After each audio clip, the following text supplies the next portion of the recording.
Damas y caballeros, buenos días. Mi nombre es Juan Francisco, y hoy hablamos sobre el libro Vender es humano, escrito por Daniel Pink. Espero que te sea útil, y sobre todo, que te guste. A disfrutar.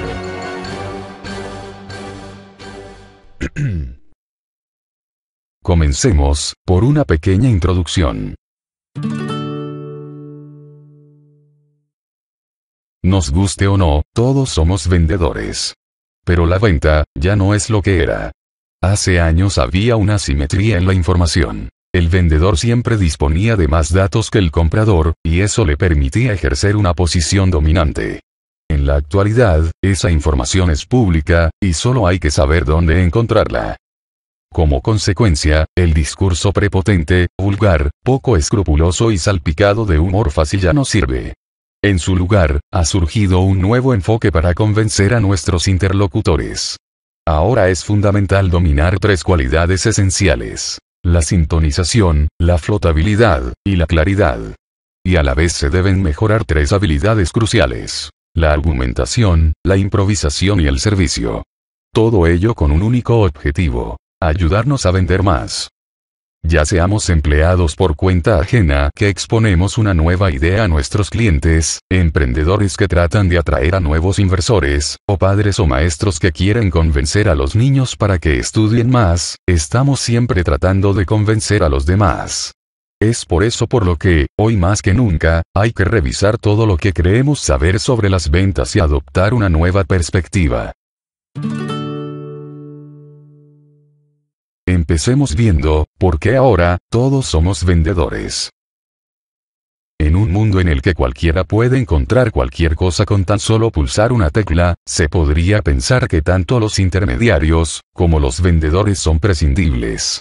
Estos únicamente echan a perder el engranaje del comercio, ralentizan y encarecen las transacciones. Los clientes pueden investigar por su cuenta y obtener información sobre los productos de sus propias redes. Las grandes empresas pueden coordinar sus procesos de adjudicación con una programación compleja y avanzada que enfrente a los vendedores entre sí y asegure el precio más bajo. De la misma manera que los conmutadores digitales convirtieron a los operadores telefónicos en obsoletos, hoy en día parece que las tecnologías han convertido la profesión del vendedor en irrelevante. Sin embargo, todas estas señales sobre la muerte de las ventas y de los que se dedican a ellas son prematuras. Al principio de la segunda década del siglo XXI, no estamos ante una muerte de las ventas y del vendedor, sino más bien, ante su renacimiento.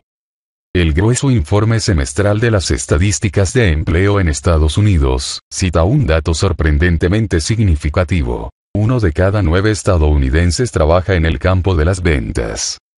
Todos los días, más de 15 millones de personas se ganan el sustento intentando convencer a otros de que compren algo.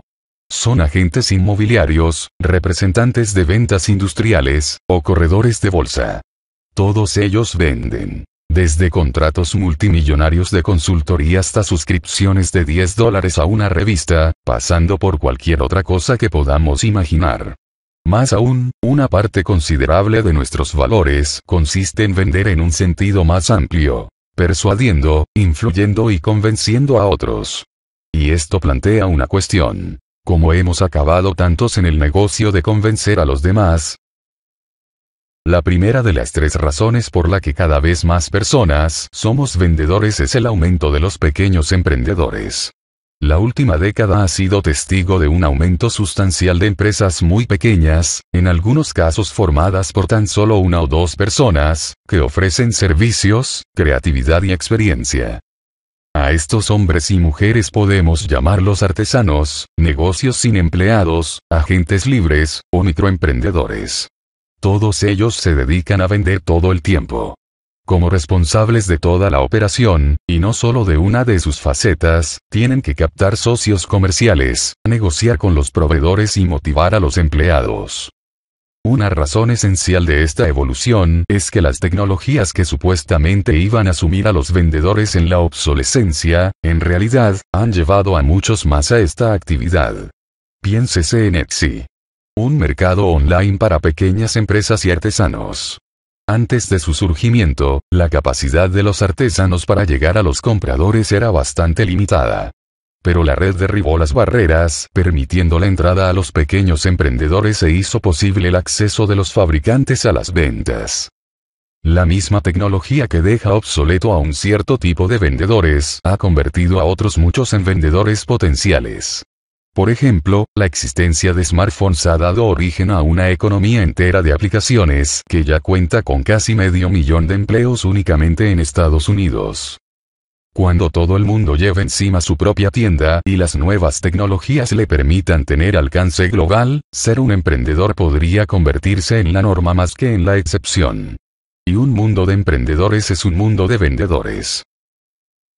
La segunda razón es la elasticidad.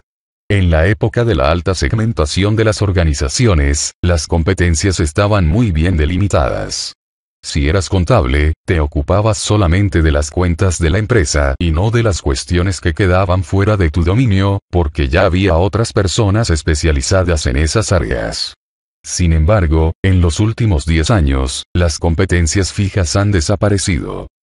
10 años de intensa competición han obligado a la mayor parte de las organizaciones a transformarse de segmentadas a planas. Realizan la misma cantidad de trabajo que antes, pero con menos personal, que hace más cosas y más variadas. Un mundo de organizaciones planas y condiciones económicas convulsas como el nuestro sanciona las competencias fijas y previa las elásticas. Ahora, las actividades que una persona lleva a cabo en su día a día en su puesto de trabajo tienen que sobrepasar las fronteras funcionales. Los diseñadores analizan. Los analistas diseñan. Los vendedores crean. Los creadores venden. Y cuando surjan las próximas tecnologías y los actuales modelos empresariales se derrumben, esas competencias tendrán que volver a extenderse en diferentes direcciones. En este contexto, las ventas ya no son tarea de nadie. Es el trabajo de todos. Y esa situación paradójica es cada día más habitual. Palantir, una empresa de desarrollo de software con sede en Palo Alto, California, vende más de $250 millones en productos de software al año, pero no tienen ningún vendedor en plantilla. En su lugar, se basa en lo que denominan ingenieros desplegados. Estos expertos trabajan sobre el terreno, en contacto directo con los clientes, para garantizar que el producto satisface sus necesidades. De esa forma pueden informar después a los ingenieros de la sede central de lo que funciona y de lo que no, y sugerir formas de mejorar el producto. Ellos pueden abordar el problema del cliente en el acto y comenzar a identificar nuevos problemas que el cliente ni siquiera sospecha que tiene. La interacción con los clientes no es una venta en sí, pero vende. Y obliga a los ingenieros a contar con algo más que habilidades técnicas. Para ayudar a sus ingenieros a potenciar esa elasticidad, la compañía no ofrece formación en ventas, ni recluta candidatos mediante un elaborado proceso comercial. Solo exige que los nuevos empleados se lean 2 libros. Uno es un relato basado en hechos reales de los ataques del 11S, para que entiendan mejor qué ocurre cuando los gobiernos no encuentran sentido a la información. El otro es una guía de instrucciones para la actuación improvisada en el teatro británico, para que comprendan la importancia de tener una mente ágil y flexible. Y la tercera razón es, el sector de la educación y sanidad. Desde hace 10 años está subiendo a velocidad de cohete. Incluye desde los profesores de las universidades públicas hasta los propietarios de academias de preparación de exámenes, y desde especialistas en genética a enfermeras diplomadas. Es el sector, hoy en día, con diferencia, más grande de la economía estadounidense, además de estar en rápido crecimiento en el resto del mundo. Tanto la atención sanitaria como la educación giran en torno a las ventas sin vender. La capacidad de influir, de persuadir y de cambiar el comportamiento a la vez que se busca un equilibrio entre lo que quieren los demás y lo que tú puedes ofrecerles. Un profesor trabaja para convencer a su clase de que se desprenda de algunos recursos, tiempo, atención, esfuerzo, para que al final del trimestre mejore sus conocimientos respecto al principio. Lo mismo puede decirse de la sanidad. Por ejemplo, un fisioterapeuta que ayuda a alguien a recuperarse de una lesión necesita que esa persona entregue igualmente su tiempo, atención y esfuerzo si quiere recuperarse. Pero las ventas, incluso cuando les damos un brillo futurista, como ventas sin vender, tienen una reputación indecente como actividad alimentada por la codicia y basada en la fechoría. Pero esta es una imagen de las ventas deplorablemente anticuada. Veamos ahora, la transición de caveat emptor, a caveat venditor. Según el razonamiento económico tradicional, los vendedores suelen saber más que los compradores, y estos últimos deben ser precavidos. Una de las pocas expresiones en latín que se conocen en casi todo el mundo es caveat emptor, que significa, por cuenta, y riesgo, del comprador. Sin embargo, ya vivimos en un mundo donde compradores y vendedores tienen un acceso más o menos igual a la información relevante. Veamos el ejemplo de los vehículos de segunda mano. Actualmente, un comprador potencial de, digamos, un Nissan Maxima usado, puede proveerse de todo tipo de información relevante antes incluso de aproximarse al vendedor. Puede buscar en la red y encontrar la mayor parte de los sitios donde venden ese modelo en particular en un radio razonable de su casa, lo que amplía su gama de opciones. Puede recurrir a su red social o visitar webs para conocer la reputación de cada vendedor y la satisfacción de los clientes previos. Incluso, puede consultar foros online para ver distintas opiniones de propietarios de Maxima.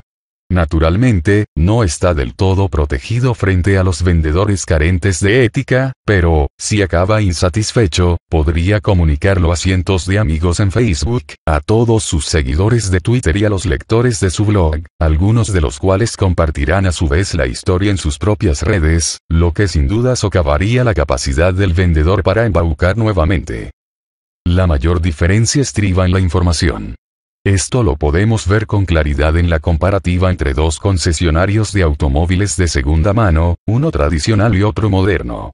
El primero es SK Motors, en Maryland, que sirve a clientes tradicionalmente poco informados, cuyas opciones son limitadas y cuyo crédito es tan comprometido que toleran intereses desorbitados, en algunos casos hasta del 24%.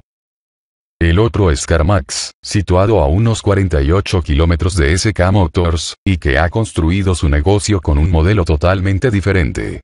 La compañía abrió sus puertas en 1993, y 20 años después, llegó a figurar entre las Fortune 500, con unos ingresos anuales que ascienden a $9.000 millones. Desde el principio trató de cambiar la manera tradicional de vender coches usados. Por ejemplo, estableció un precio fijo para cada vehículo, haciendo el regateo innecesario. Esto reduce el temor del comprador a ser superado por un vendedor mejor informado. Los vendedores de CarMax ganan la totalidad de su sueldo a través de comisiones, pero esas comisiones no se basan en el precio del coche. Vender coches económicos les aporta la misma comisión que vender uno caro. Eso disipa el temor de que un vendedor avasallador les presione para comprar un vehículo más adecuado para su propia cartera. Sin regateos. Comisiones transparentes. Clientes informados. La verdadera razón de que exista este enfoque es que atrae muchos más clientes que el tradicional. Como hemos visto, caveat venditor ha adquirido tanta importancia como caveat emptor. La vía fácil es más difícil de seguir, y la vía dura, honradez, franqueza y transparencia, se ha convertido en la mejor ruta y la más pragmática a largo plazo. Hablemos ahora sobre sintonización, flotabilidad y claridad. Siempre estar vendiendo es la piedra angular de la catedral de las ventas. Los vendedores que triunfan, como los buenos cazadores de cualquier especie, nunca dejan de perseguir a su presa. Cuando solo hay unos cuantos vendedores, y cuando los compradores se enfrentan a opciones mínimas y a una información asimétrica, siempre estar vendiendo es un consejo acertado. Pero cuando todos somos vendedores, y ninguno de nosotros tiene demasiado margen informativo, el consejo se queda anticuado. Por eso, los nuevos requisitos para convencer a los demás de forma efectiva en el nuevo paisaje remodelado del siglo XXI son, sintonización, flotabilidad, y claridad. Veamos primero, la sintonización. La sintonización es la capacidad que permite armonizar las acciones y perspectivas propias con las de otras personas y con el contexto en el que uno se encuentra. Es como mover el dial de una radio, subir y bajar por la banda según lo exijan las circunstancias, buscando lo que se transmite, aunque esas señales no sean inmediatamente claras u obvias. La investigación revela que la toma de perspectiva efectiva, la sintonización con los demás, depende de tres principios. 1. Incrementar tu poder reduciéndolo. Este primer principio de sintonización es como el judo de la persuasión. Utilizar una debilidad aparente como punto fuerte real. Hay que iniciar los encuentros comerciales pensando que estás en una posición inferior de poder, lo que te ayudará a ver la perspectiva del otro con mayor precisión, y a convencerlo. 2. Usa la cabeza tanto como el corazón. Las ventas tradicionales a menudo implicaban lo que parecían exigencias en conflicto. Cooperación frente a competición, beneficio colectivo frente a provecho individual. Demasiada presión es contraproducente, en especial en el mundo del caveat venditor. Pero una sensibilidad excesiva tampoco es necesariamente la respuesta, porque podría hundir los intereses personales del vendedor. Lo que permite calibrar de forma adecuada los dos polos, ajustarnos y sintonizar de manera que ambas partes resulten beneficiadas es la toma de perspectiva del otro. Tanto la empatía como tomar la perspectiva del otro son necesarias y muy parecidas, pero la segunda habilidad tiene que ver más con el pensamiento y es más efectiva cuando se trata de convencer a otros. 3. Imitar de forma estratégica. Los buenos negociadores recomiendan imitar las peculiaridades de su interlocutor en la negociación para conseguir un trato mejor. Por ejemplo, cuando otra persona se frota la cara, nosotros también deberíamos hacerlo. Si se inclina hacia adelante o hacia atrás en la silla, hagamos lo propio. Sin embargo, lo más importante es hacerlo con la sutileza suficiente para que la otra persona no se dé cuenta. Deberíamos encontrar un punto de equilibrio coherente, aunque sutil, para imitar sin distraer la atención. También se piensa que los individuos extrovertidos son los mejores vendedores porque se caracterizan por ser sociables, asertivos, alegres y por buscar emociones. Esta idea es tan obvia que se olvida de que no existe prácticamente prueba alguna de su veracidad. Los científicos sociales que han investigado la relación entre extroversión y ventas han encontrado que el vínculo es, en el mejor de los casos, endeble. Esto no significa que los introvertidos son mejores para persuadir a los demás. En realidad, la evidencia revela algo mucho más fascinante. Los vendedores que mejores resultados obtienen son los ambivertidos. Son personas que no se consideran claramente extrovertidas, ni tampoco muy introvertidas. La venta de cualquier tipo requiere un delicado equilibrio entre inspeccionar y responder. Los ambivertidos pueden alcanzar ese equilibrio. Saben cuándo hablar y cuándo callar. Sus amplios repertorios les permiten congeniar con un rango más amplio de personas y un conjunto de circunstancias más variado. Los ambivertidos son los mejores persuasores porque son los sintonizadores más cualificados. Unos cuantos de nosotros somos extrovertidos. Otros pocos somos introvertidos. Pero la mayoría somos ambivertidos, felizmente sintonizados con quienes nos rodean. En cierto sentido, hemos nacido para vender. Veamos ahora, la flotabilidad. Mantenerse a flote en medio del océano del rechazo es la segunda cualidad esencial para convencer a otros, la flotabilidad. Si llegas a comprender los tres componentes de la flotabilidad, que se utilizan antes, durante y después de cualquier empeño de convencer a los demás, puedes utilizarlos de forma efectiva en tu vida personal. Antes. Monólogo interior interrogativo. Los seres humanos hablamos con nosotros mismos continuamente. Una parte de nuestro monólogo interior es positivo, como cuando decimos, soy fuerte, o soy el mejor vendedor del mundo. Otra parte es negativa. Soy demasiado débil para terminar esta carrera, o no hay forma de que pueda vender estas enciclopedias. En ambos casos, es un monólogo declaratorio. Expresa lo que es o lo que será. Sin embargo, existe un monólogo interior que no es ni positivo ni negativo y que se pregunta, ¿podemos arreglarlo? las razones por las que las personas que abordan una tarea al estilo del monólogo interrogativo obtienen resultados superiores que las personas que emplean el monólogo declarativo automotivador son dobles. En primer lugar, la interrogativa, por su misma forma, provoca respuestas en las que puede haber estrategias para desarrollar la tarea de forma efectiva. Imagina, por ejemplo, que te preparas para una reunión importante en la que tienes que exponer una idea y obtener apoyo para ella. Puedes decirte, soy el mejor. Esto va a ser pan comido, y eso quizá te ofrezca un impulso emocional a corto plazo. Pero si en vez de eso te preguntas, ¿puedo hacer un gran discurso? Puedes responder, pues claro que puedo hacerlo. Me sé el material a la perfección y tengo algunos ejemplos muy buenos para convencer a los escépticos. También podrías ofrecerte un consejo táctico específico. En la última de estas reuniones, hablé demasiado rápido, así que ahora iré más despacio. La segunda razón es que el monólogo interior interrogativo puede inspirar pensamientos sobre las razones independientes o motivadas intrínsecamente para perseguir un objetivo.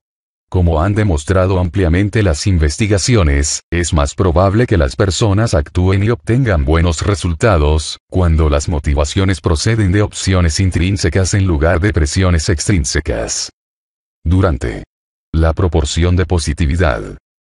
La positividad es un término amplio que engloba un conjunto de emociones como diversión, apreciación, alegría, interés, gratitud e inspiración.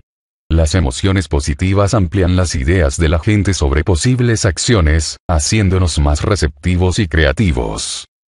El efecto de ampliar las emociones positivas tiene importantes consecuencias a la hora de convencer a los demás. Pensemos en las dos partes de una transacción típica. Para el vendedor, las emociones positivas pueden ampliar su visión de la otra parte y su situación. Y eso, a su vez, puede contribuir a diseñar soluciones inesperadas para el problema del comprador. Además, el efecto contagio de la positividad durante un encuentro de ventas afecta al comprador, haciéndole menos contradictorio, más abierto a la posibilidad y quizá dispuesto a alcanzar un acuerdo que beneficie a ambas partes. Después. Estilo explicativo.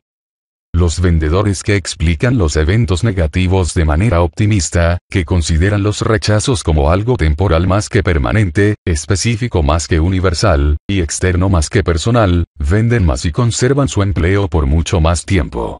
El optimismo no es un sentimiento vano, sino un catalizador que estimula la perseverancia, nos estabiliza durante los desafíos y alimenta la confianza en que podremos influir en nuestro entorno. Y por último, hablemos de la claridad. La tercera cualidad necesaria para convencer a los demás es la claridad o la capacidad de ayudar a otros a ver su situación de una forma nueva y más reveladora, y a identificar problemas que ignoraban tener. Los buenos vendedores son expertos a la hora de resolver problemas. Saben valorar las necesidades del cliente, analizar su situación y ofrecer las soluciones óptimas. Pero en la época actual, cuando la información es tan abundante y democrática en lugar de limitada y privilegiada, su importancia es menor. Si sé exactamente cuál es mi problema, quiero comprarme una cámara en particular o tomarme 3 días de vacaciones en la playa, con frecuencia puedo encontrar la información que necesito para decidirme sin ninguna ayuda. Pero los servicios de los demás son mucho más valiosos cuando estoy equivocado, confuso o completamente despistado acerca de mi verdadero problema. En esas situaciones, la capacidad de persuadir a otros no depende tanto de solucionar un problema como de identificarlo. La identificación de problemas como forma de convencer a los demás toma 2 habilidades tradicionales de la venta y les da la vuelta. En primer lugar, en el pasado, los mejores vendedores eran expertos en el acceso a la información. Hoy, tienen que ser hábiles organizándola, clasificando las ingentes cantidades de datos y presentando a los demás las partes más relevantes y esclarecedoras. En segundo lugar, mientras que antes los mejores vendedores eran expertos respondiendo preguntas, hoy tienen que ser buenos formulándolas, descubriendo posibilidades, haciendo aflorar cuestiones latentes y averiguando problemas inesperados. La claridad depende del contraste.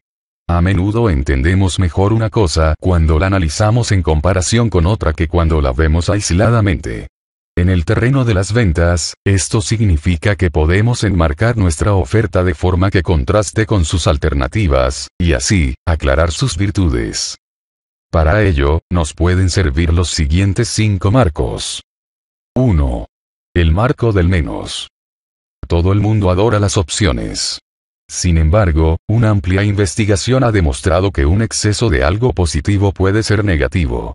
Enmarcar las opciones de la gente de forma que restrinja las alternativas puede ayudar a que las vean con mayor claridad en lugar de abrumarles.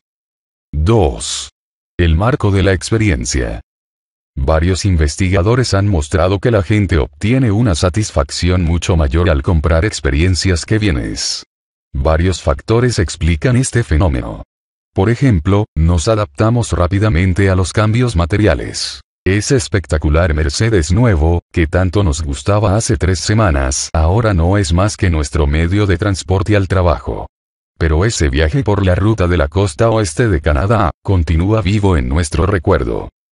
En consecuencia, enmarcar una venta en términos experienciales es más probable que desemboque en clientes satisfechos y en negocios de repetición.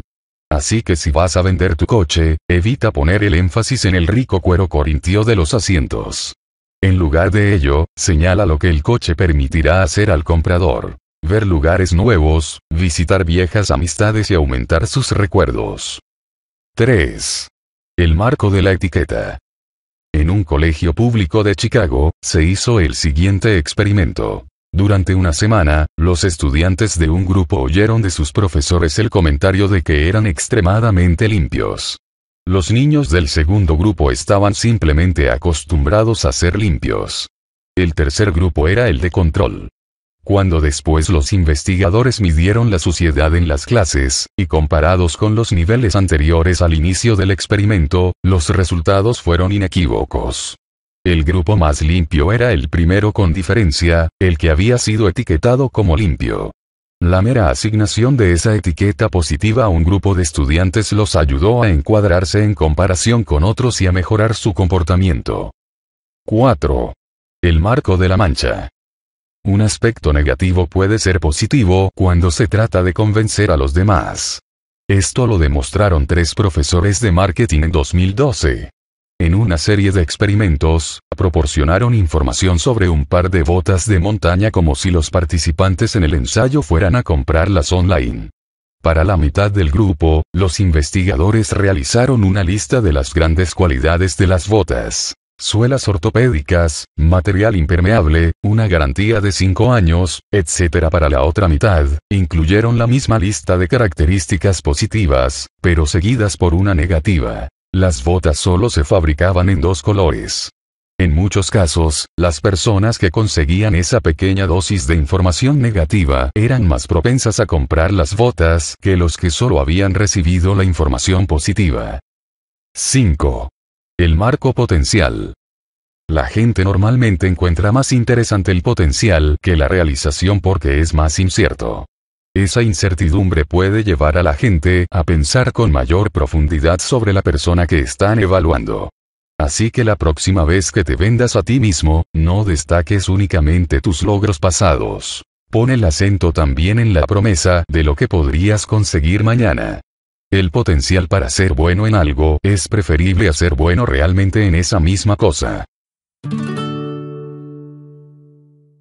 Hablemos ahora sobre la argumentación.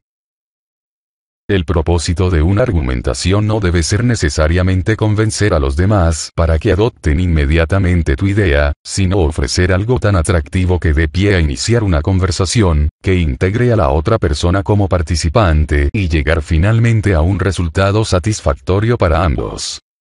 Veamos los 6 sucesores del discurso del ascensor.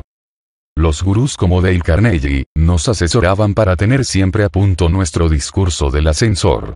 La idea era que si entrabas en un ascensor y te encontrabas al presidente de tu empresa, tenías que ser capaz de explicar quién eras y qué hacías en el tiempo en que las puertas tardaban en cerrarse y volverse a abrir en tu planta.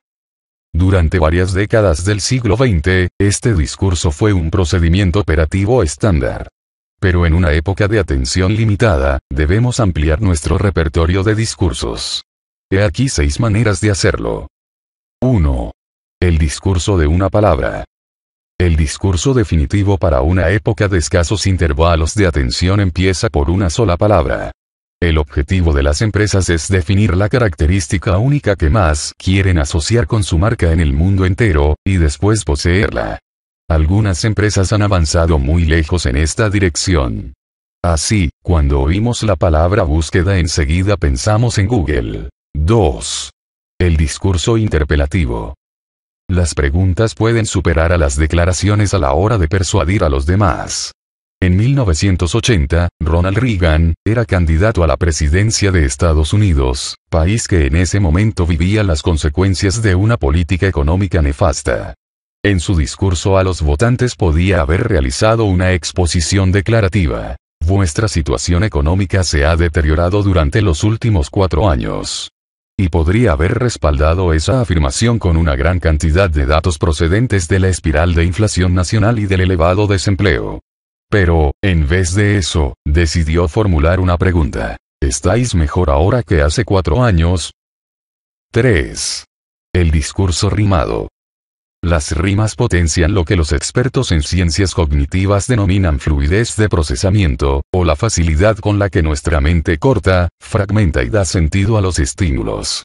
Las rimas tienen buen sabor y son fáciles de digerir, y asimilamos esa suavidad a la exactitud.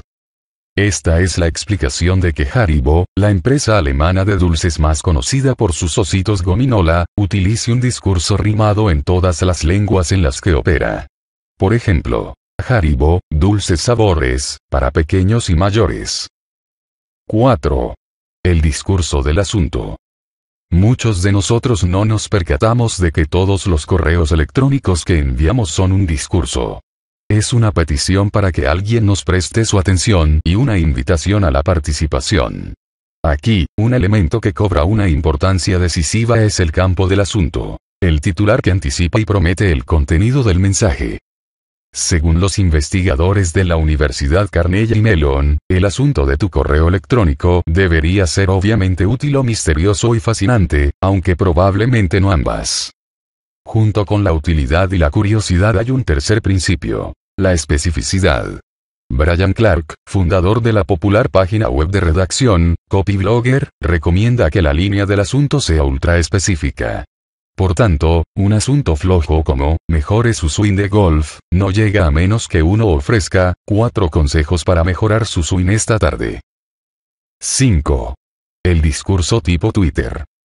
Este tipo de discurso utiliza Twitter como inspiración y su contador de caracteres como límite de la elocuencia. Su planteamiento es rápido, indoloro y va al grano. Evita la charla de las relaciones públicas y obliga a las empresas a resumir su actividad en 140 caracteres o menos. La marca de un tuit eficaz atrae a los receptores y los anima a participar en la conversación respondiendo, siguiendo un enlace o compartiendo el tuit con otras personas. 6. El discurso de Pixar. Cada película de los famosos estudios Pixar, que han producido largometrajes tan famosos como Buscando a Nemo, Ratatouille, Wall-E, o Toy Story, comparte el mismo material genético narrativo que comprende 6 frases secuenciales. Veamos, por ejemplo, el argumento del presente libro resumido con un argumento tipo Pixar. Érase una vez, que solo algunas personas eran vendedores. Todos los días, vendían cosas, nosotros fabricábamos cosas y todo el mundo era feliz. Un día todo cambió. Todos acabamos siendo vendedores, y las ventas cambiaron de un mundo de caveat-emptor a caveat-venditor. Por este motivo, tuvimos que aprender el nuevo ABC de las ventas: sintonización, flotabilidad y claridad. Debido a ello, tuvimos que aprender algunas habilidades nuevas: argumentar, improvisar, y dar servicio. Hasta que finalmente nos dimos cuenta de que vender no significa una sombría adaptación a una cultura de mercado brutal. Es parte de nuestro ser, y por lo tanto, algo que podemos hacer mejor, siendo más humanos. Hablemos ahora sobre la improvisación. Desde la década de los 70 del siglo pasado, la improvisación se ha convertido en la forma predominante del espectáculo. Las ventas se desarrollan siguiendo un camino similar, porque las condiciones estables, simples y seguras que propicia el guión han dado paso a las condiciones dinámicas, complejas e impredecibles que favorecen la improvisación. Bajo el aparente caos de la improvisación, hay una estructura ligera que te permite trabajar. Comprender esa estructura te puede ayudar a mover a otros, especialmente cuando una toma de perspectiva inteligente, una positividad contagiosa y tu brillante encuadre no alcanzan los resultados deseados. En esas circunstancias, y en muchas otras, obtendrás mejores resultados si observas las siguientes dos reglas esenciales de la improvisación teatral. 1. Escuchar las ofertas. Desde tiempos inmemoriales, los vendedores han recibido instrucción para superar las objeciones. Si el cliente no quiere comprar, nuestro trabajo es convencerle de que los problemas que plantea no existen o carecen de importancia. Pero en la improvisación teatral no cabe esta superación de objeciones porque se fundamenta en un principio diametralmente opuesto: escuchar las ofertas. Veamos cómo funcionaría esto en un ejemplo sencillo. Supón que estás reuniendo dinero para una organización benéfica y le pides a tu cuñado que contribuya con $200. Él podrá decir que no, pero previsiblemente no se limitará a soltarlo sin más. Es más probable que diga algo así como: lo siento, no puedo darte $200. Eso es una oferta, pues quizá pueda darte una cantidad inferior. O a lo mejor te dirá: no, no puedo dártelos ahora mismo. Eso también es una oferta. El movimiento obvio es ajustarse a la hora mismo y preguntar cuál sería un momento más adecuado.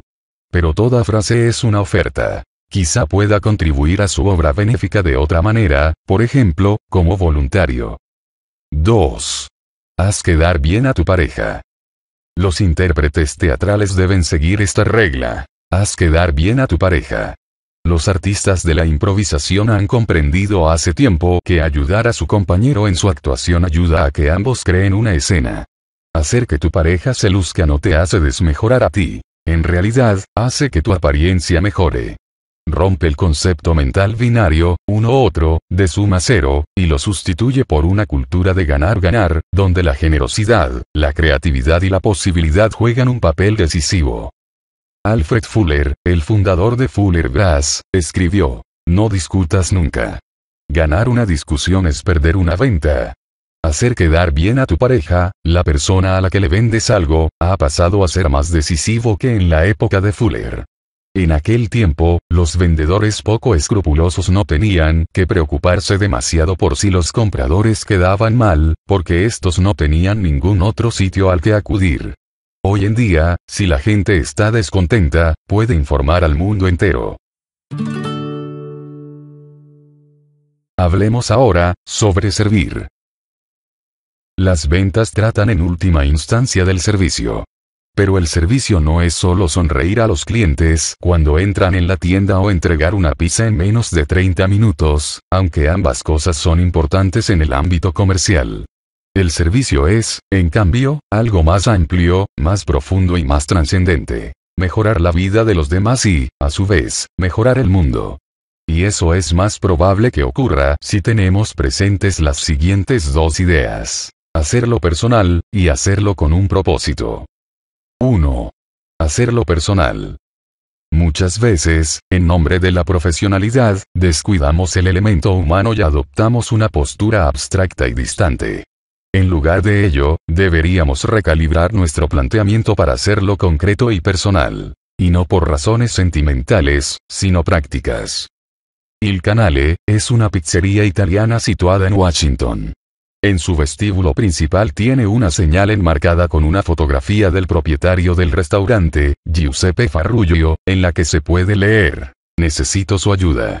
Si su experiencia en Il Canale no es buena, por favor, llámeme al móvil 703-624-2111. Con esta señal, el propietario transforma su oferta de distante y abstracta, a concreta y personal.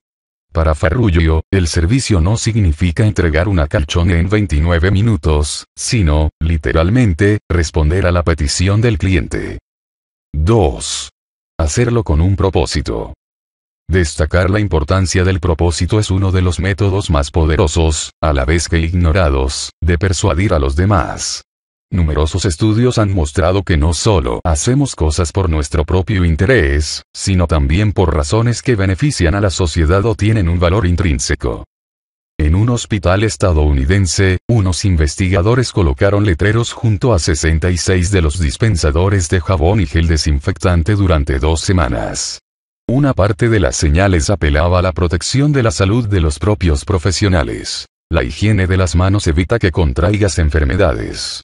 Otra parte enfatizaba las consecuencias para los pacientes, es decir, el propósito de la función del hospital. La higiene de las manos evita que los pacientes contraigan enfermedades. El resultado fue que la cantidad de producto para la higiene de manos consumida en los dispensadores con la señal de las consecuencias para el paciente fue significativamente mayor que la cantidad utilizada de los dispensadores con la señal de las consecuencias personales.